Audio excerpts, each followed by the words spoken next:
Добрый день, уважаемые зрители и слушатели. С вами канал «Геоэнергетика». Я Борис Марцинкевич. И сегодня в гости на «Огонек» заглянул главный редактор и главный человек портала «Нефть и Капитал» Владимир Владимирович Бобылев. Владимир, добрый день. Здравствуйте, Борис. Всегда рад заглянуть к вам на «Огонек». У вас тут тепло и интересно. Я предлагаю про нефть и про капитал поговорить. Это неожиданный ход для вас. Я думаю, что вы совершенно к этому не готовы. Непривычно, но я постараюсь. Будем пробовать.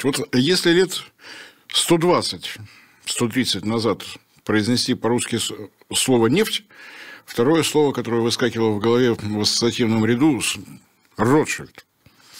Связано это было, конечно, с Баку, с него и начнем. То, что пока не попало в центр внимания многочисленных комментаторов, что у нас сейчас в Баку? В Баку у нас основной источник нефти – морской блок АЧГ, Азия-Чирик-Гюнешли, международная компания, результаты сделки века, которую сумел подписать Алиев-старший. Действительно было интересно, потому что в 90-е годы умудриться не отдать никому контрольный пакет – это действительно такое серьезное дипломатическое искусство. Да, напомню, что казахам это не удалось. Да, собственно говоря, в 90-е в России это не очень получалось, нам потом пришлось отыгрывать. Но, тем не менее, оператором этого месторождения является некая компания BP. Еще эта компания известна тем, что она является оператором магистрального нефтепровода Баку-Тбилиси-Джихан. А недавно компания BP прославилась тем, что она нашла хлорку в азербайджанской нефти. И я все никак не мог понять, собственно говоря, что происходит. На кого должны сыпаться все камни. BP добывает, BP транспортирует, и она же находит в этой нефти какую-то гадость. Было странно. Но вчера, ближе к полуночи по московскому времени, пришла небольшая новость из города Вашингтон, где находится делегация, не один президент Азербайджана туда прибыл, а целая делегация. Новость очень короткая. Подписание меморандума о сотрудничестве между SOCAR, State Oil Company of Azerbaijan Republic, и компанией ExxonMobil. А теперь от вас хочется услышать всю эту историю про Ротшильдов, Рокфеллеров, англичанку, которая не пойми, что делает, но причем делает везде. Это все. Что это может значить? Почему такая какая-то странная комбинация была проведена BP, откуда взялся Exxon? Это все. Что это, сэр?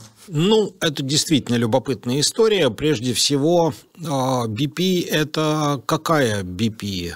Та самая BP, которая после трагедии в Мексиканском заливе выплатила столько денег, что скатилась в самый низ рейтинга крупнейших мировых компаний, вернее, самых богатых. Это, наверное, та самая BP, которая сейчас распродает активы, потому что надо как-то расплачиваться за те долги. Наверное, это, опять же, та самая BP, которая собирается уволить 15 тысяч человек. Это та самая компания, которая очень удачно шагнула в зеленую энергетику. Да, так хорошо шагнула, что до сих пор оправиться не может. И это, кстати, та самая BP, которую сейчас, не признаваясь в этом и отказываясь от всяких комментариев, делят, собственно говоря, американские Shell и тот самый ExxonMobil. Shell-то не американский, Shell у нас англо-голландский. В принципе, да, но, как говорится, на скорость полета пули это не влияет. И та самая компания BP, она сейчас в образе такой невесты на выданье, и компании, официально отказываясь от комментариев, тем не менее рассматривают возможность ее поглощения. Все с ней знакомятся, все норовят в койку затащить, а замуж никто не берет. Как это обычно бывает в таком случае. То есть приданное-то у нее оказалось не слишком богатое, и, собственно, поглотить ее хотят прежде всего не из-за приданного, а прежде всего, наверное, из-за того, что особо глобально поглощать на мировом рынке нефти, в общем-то, уже и некого. То есть все, что можно было поглотить, было поглощено в предыдущие периоды. Компания ХЕСК, поглощение которой уже завершилось, всех мелких слонцевиков крупные компании уже подмели. И, собственно говоря, из интересного сейчас на рынке, по большому счету, осталось только BP. И еще один важный момент. Компания эта европейская. А из европейских компаний, в общем, ну, как, собственно, из самой Европы уже делают некое такое эфемерное существо, мнение которого по поводу того, каким образом его поглощают, уже никто не спрашивает. Поглощений, конечно, много. Само название ExxonMobil, оно тоже составное. Было 2 компании, стала 1 компания. Ну, собственно говоря, со времен, кстати, упомянутого вами Ротшильда и Рокфеллера капитализм не сильно изменился. Основная задача – это монополизация, поглощение конкурентов, сбор под свое крыло и управление всего того, что можно собрать, и выстраивание огромной вертикально интегрированной империи. Ну, собственно говоря, у нас все успешные компании являются винками, то есть вертикально интегрированными нефтяными компаниями. И вот этот вот, ну, наверное, можно так сказать, некий эксперимент BP по поводу разделения вертикально интегрированной компании на отдельные сегменты бизнеса, потому что я вот напомню, что BP активно продавала сети своих АЗС, BP продавала перерабатывающие активы, то есть она пыталась выстроить модель, которая, в принципе, ну, одно время работала в Штатах. То есть когда добыча – это отдельная история, отдельный вид бизнеса. Дальше идет горизонтальная прослойка в виде отдельных перерабатывающих компаний. Соответственно, есть, опять же, отдельная прослойка в виде терминалов для хранения, ну, тех самых нефтебаз, но это скорее плюс действительно... Транспортники всевозможные, да, транспортники и отдельный морские. Ритейл. В принципе, эта модель в Штатах работает, но так или иначе... даже на уровне вот этих горизонтальных сегментов бизнеса постоянно идет укрупнение. То есть все пытаются схавать своих конкурентов и создать крупный конгломерат хотя бы на уровне вот этого вот горизонтального объединения. Ну вот BP как раз... Ее действительно очень сильно ослабила вот эта вот катастрофа в Мексиканском заливе, вот эта вот несчастная платформа Deep Horizon. Ну и суммы, которые там фигурировали, конечно. Сумма, конечно, колоссальная, и трудно было предположить, что эта сумма, даже с учетом всех там, попыток BP где-то отбиться, где-то там растянуть это на долгий срок, то есть BP продолжает страдать за эту катастрофу до сих пор, и, собственно, компания так и не смогла оправиться, а вот эти вот эксперименты с зеленой энергетикой привели к тому, что компания еще более ослабла, потому что, ну, наверное, так грубо про зеленую энергетику говорить, но это оказался, во всяком случае, для BP та самая такой... соломинка, да, спина верблюда. Да. Ну, на самом деле, это такой вопрос, ну, это, наверное, ближе к политологии. Вот обострение отношений Азербайджана с Россией, которое, ну, с точки зрения логики, невыгодно Азербайджану. Но, тем не менее, оно произошло по его инициативе. И одновременно вот то, что происходит вокруг BP, это не может быть какими-то вот отголосками того, что Азербайджан пытается как можно дальше дистанцироваться от великой, понимаешь, Британии, дабы хоть немножечко ослабить вот эту хватку, которая заставляет его ссориться с соседями, что ему экономически невыгодно. Ну, может да, быть, в принципе, может быть и такое, потому что ссора Азербайджана с соседями, в частности, с Россией, она, ну, не очень в пользу Азербайджана, потому что инвестиции России в Азербайджан, если мы сравним их по объемам, они все-таки больше, чем наоборот. И я напомню, что у нескольких российских компаний есть проекты в Азербайджане, они участвуют там в качестве акционеров, тот же самый «Лукойл», например. И, в общем, это взаимодействие, оно, ну, наверное, все-таки больше в пользу Азербайджана.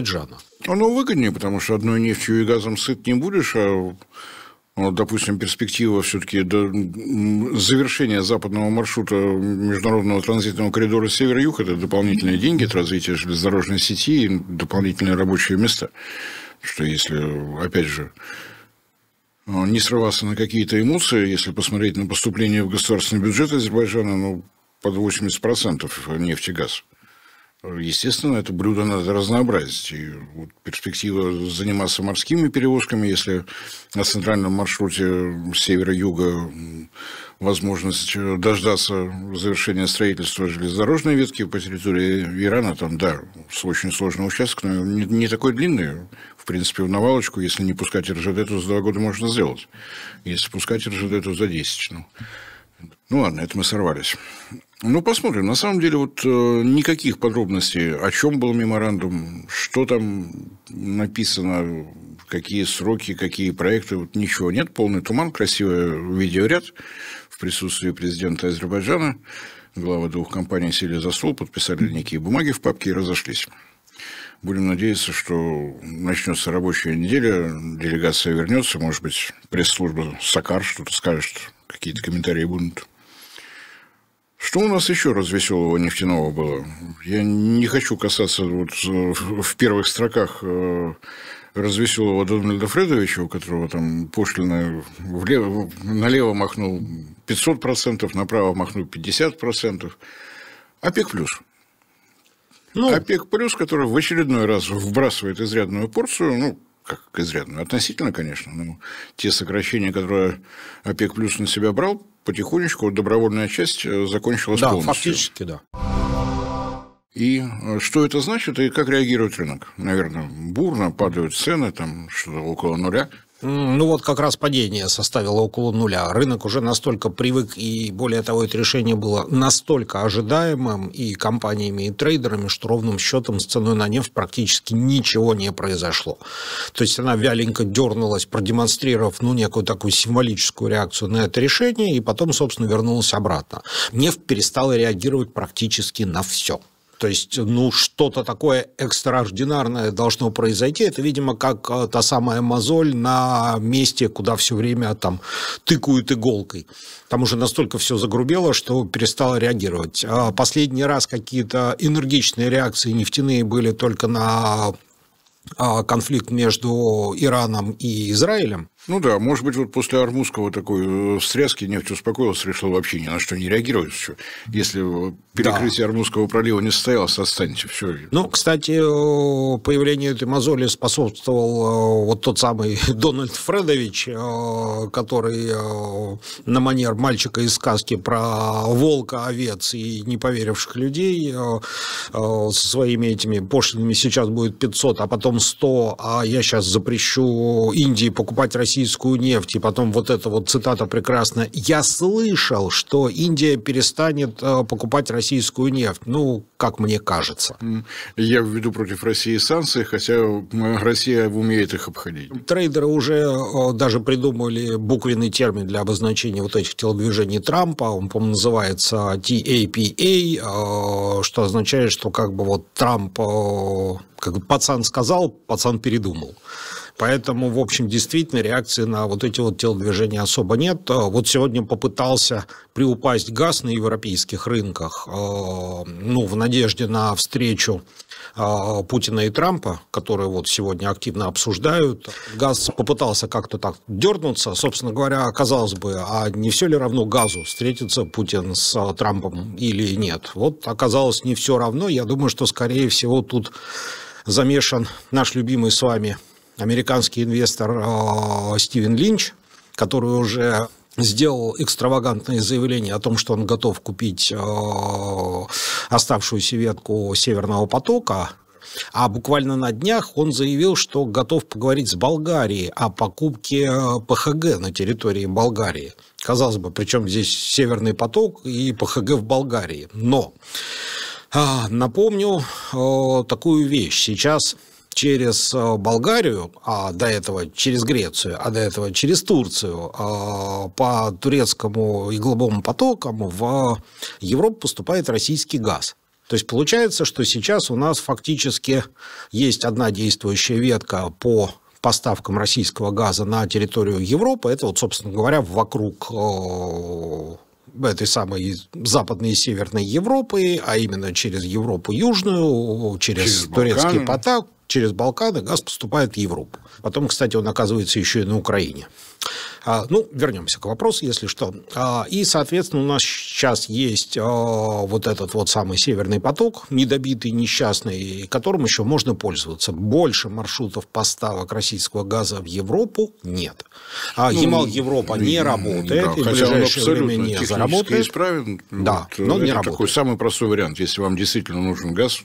И есть еще труба через Украину, но она тоже не работает, потому что Украина не хочет получать российский газ, собственно, непосредственно из России, поэтому она покупает его втридорога через Турцию, Болгарию, Венгрию. Про это я уже рассказывал. Про Сербию забыли упомянуть. То есть, действительно, маршрут замысловатый. Вместо того, чтобы, как любой дурак взял напрямую, купил и купил. А так газ из Уренгоя промаршировал до побережья нашего Черного моря, вынырнул, прошел через Турцию, прошел Болгарию, Сербию, Венгрию, Словакию и вернулся обратно. Вот это красиво. Да. Он абсолютно не российский. Он абсолютно не российский, и стоит он не по-российски. Ну, все довольны.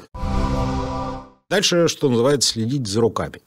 Вот у нас есть 2 маршрута поставок газа в Европу. Ну, те, которые как бы можно обсуждать. Соответственно, на северном маршруте у нас господин Линч, который хочет купить Северный поток, а на южном маршруте у нас господин Линч, который хочет купить ПХГ в Болгарии. И дальше, соответственно, Дональд, ваш любимый Фредович, встречается с европейскими политиками и говорит той же самой тетеньке Урсуле: вот вы тут что-то не хотели там покупать американские СПГ, дорого вам показалось? Ну хорошо, давайте вы купите теперь американский трубопроводный газ. А Россия, ты мне почем продашь? Ага, накидываем еще $400, Европа, он ваш. Ну, не забудем заплатить всем за транзит. ПХГ на территории Болгарии, ну, так понимаю, там не самый большой объем, но оно важно как такой операционный узел, потому что через Болгарию проходит трансбалканский магистральный газопровод памяти Орловки, посвященный, турецкий поток, который почему-то Болгария отказалась называть турецким потоком, хотя, казалось бы, настолько тесные близкие отношения у партнеров по НАТО, и обозвала его балканским. И вот где-то этот перекресточек, причем после всех событий трансбалканский магистральный газопровод стал реверсным, по нему можно качать с юга на север, с севера на юг, и перекресток как раз в Болгарии находится. То есть это... Получается, да. То есть фактически это действительно перекресток, потому что из Турции трубопроводы идут в Грецию, из Греции в Болгарию, а там дальше уже происходит некое такое распределение. То есть Болгария является своего рода транспортным хабом, поэтому совершенно понятно, почему ПХГ именно в Болгарии. Не знаю, удастся ли ему договориться с Болгарией. Болгария, в принципе, если это хоть как-то идет в пику интересов России, обязательно согласится. У нее такая традиция, она всегда так делает. Ну, посмотрим. Ну, как мы видим, Трамп умеет уговаривать. Опять же, уговорил же он Европу лишиться фактически промышленности, перестать покупать российский газ и делать то, что укажет. Потому что вот это вот последний какой-то вот маневр о договоренностях о встрече Путина и Трампа, он же, собственно говоря, вызвал недоумение в европейской прессе, потому что, ну, Европе настолько уже как бы прямо и без каких-либо дипломатических экивоков указали на ее место, что дальше уже, по-моему, некуда. Ну, в свое время ваш двойной тезка Владимир Владимирович уже сказал, что Европа немножко порыпается, потом прибежит к ноге и будет вилять хвостиком, что она, собственно говоря, и делает. Если газовая, вот тут тоже одновременно несколько событий, в принципе. Поставки на территорию Украины в их ПХГ шли через Венгрию и Словакию. То есть это то, что Венгрия и Словакия может позволить себе продать неким третьим лицам, хотя тоже мысли у них, конечно, об отопительном сезоне есть. Понятно, что первый интерес – обеспечить безопасность самих себя, потом то, что можно продать, можно продать. Не так давно, ведь буквально на прошлой неделе прошла информация о том, что был пробный шар, тестовая поставка азербайджанского газа все туда же, на территорию Украины. Но она как раз шла по трансбалканскому магистральному газопроводу в реверсном направлении, и вот здесь какой-то нежданчик приключился с газоизмерительной станции Орловка. Да, сломалась. Кондиционер, ну это видно было на видео, что-то такое, неисправный совершенно кондиционер, видимо, подделка какая-то была. Это означает, что трансбалканский магистральный газопровод сейчас приостановлен, по крайней мере, пока не приведут в порядок оборудование. Информация, насколько серьезно пострадала, разумеется, нет. Ну, судя по тому, как там горело, как это объема вот этого пожара, этого кондиционера, ну, похоже по масштабам. То есть, в принципе, с беспилотников было видно на пожар в Судже. Вот. Напомню, там тоже загорела одна газоизмерительная станция. То есть, скорее всего, да, на какое-то время поставки вряд ли могут быть осуществлены, они будут приостановлены. То есть, это все требует какого-то восстановления. Тут дальше возникнет целый ряд вопросов. Что касается этого трансбалканского коридора, ну, что называется... как-то нужно было раньше договариваться. Я напомню, что такие попытки поставок уже были. Другое дело, что они провалились по экономическим соображениям, потому что все страны транзитные попросили за этот транзит столько, что Украина не смогла себе позволить это осуществить. Ну, там ведь дело, на самом деле, не только в киевском режиме. Это достаточно громко рекламировавший в свое время так называемый вертикальный газовый коридор, о котором Евросоюз много говорил. Действительно, трансбалканский магистральный газопровод, работающий в двух направлениях, он немножечко развязывал руки, позволял как-то маневрировать, вплоть до того, что можно было принимать СПГ на регистрационные терминалы в Италии и в Греции, гнать на север, соответственно, через Болгарию и Румынию, Молдавию, Украину, добираться до львовских подземных хранилищ газа на территории Львовской области, и там уже появлялась, опять же, возможность маневрировать, отправить в Словакию, в Чехию, в Венгрию в одну сторону. Я просто для справки напомню, что ПХГ во Львовской области уже не так хорошо себя чувствует, как раньше, там тоже кондиционеры взорвались. Ну, видимо, одна партия была закуплена, вот и мучаются. И громко об этом говорили, потому что, ПХГ в Львовской области были нужны, это такой хороший, и отстойничек, и накопитель, и все что угодно, что позволяло маневрировать. И был построен газопровод в Польшу, а Польша – это, соответственно, норвежский газ из Северного моря по знаменитому магистральному газопроводу Балтик-Пипе. Правильно? Или Пайп? Вот как так. Балтийская пипа, да. Да. И появилось еще и соединение с литовской газотранспортной системой, а это еще и оба регистрационных терминала, Индепенденс и Свиноуйсе. И тут можно было гонять газ взад-вперед. Подземные хранилища нужны были, потому что если идут поставки СПГ, ритмичность надо как-то удерживать, потому что от танкера до танкера качать нечего, чтобы никто не сидел без газа, значит, все необходимое храним в ПХГ, и пока там между рейсами пауза, пользуемся. Получается, что сначала какая-то непонятная история была с самими ПХГ, которые то работают, то не работают. С одной стороны, если слово «хранилище», это же удобно, закачал и храни. Не можешь выкачать, неважно, зато хранится хорошо. А теперь еще и, собственно, главная составляющая, тот самый трансбалканский газопровод, тоже не работает. Вообще ничего не работает. Так что, на мой взгляд, дело не только в интересах Киева, но и, собственно говоря, тот маневр, который могла себе теоретически позволить Европа, он тоже как-то скукожился. Фактически, да, это был такой очень прозрачный намек на то, что, в общем, как вы, джентльмены, не крутитесь, но всегда есть варианты. А ведь красиво было, потому что через Литву можно было выйти на старую советскую систему магистральных газопроводов «Сияние Севера», а это вся Прибалтика, то есть добрались до Литвы, соответственно, Латвия и Эстония, а там еще и не менее знаменитый интерконнектор, связывающий с Финляндией, то есть с самого юга Италии до Скандинавии и обратно. И что? И все Я поломалось? так понимаю, да. Но фактически сейчас стороны изо всех сил обмениваются намеками. В частности, тут Европе намекнули о том, что газовая инфраструктура – вещь такая хрупкая.